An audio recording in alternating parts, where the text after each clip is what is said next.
Здравейте, май месец и е време за прореждане на ябълките. На много хора им свири да ги прореждат, не е инстинктивно да режеш и да изхвърляш плод, но това е необходимо, за да може дървото да ги изхрани. То не може да изхрани толкова много големи ябълки на такива малки клончета.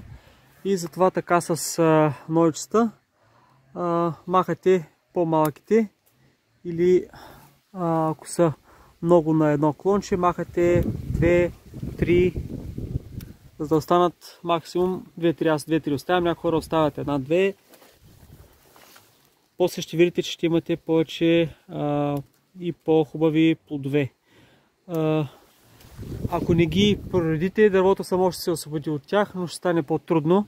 Ще виждате как постоянно започва да падат на земята, но тези, които падат на земята, не са годни за ядене. Те са твърде стипсави, нямат сладост, не стават за ядене.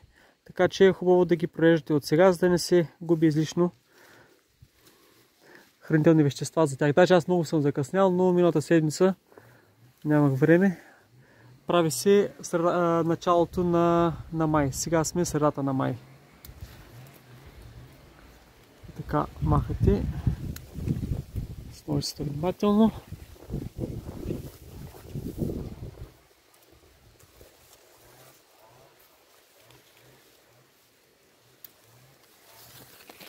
Тук са 3, оставям 2.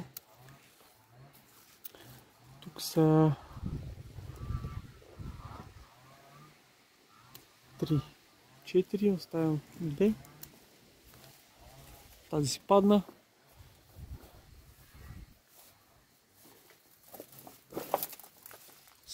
Тук съм закъснял много. Ще ги дръпна с ръка. Те са готови да паднат. То дървото е готово да ги освободи. Да, закъснял съм. И така.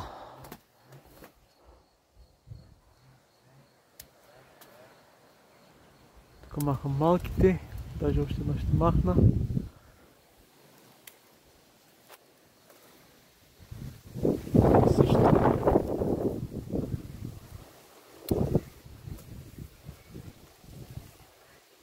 И така.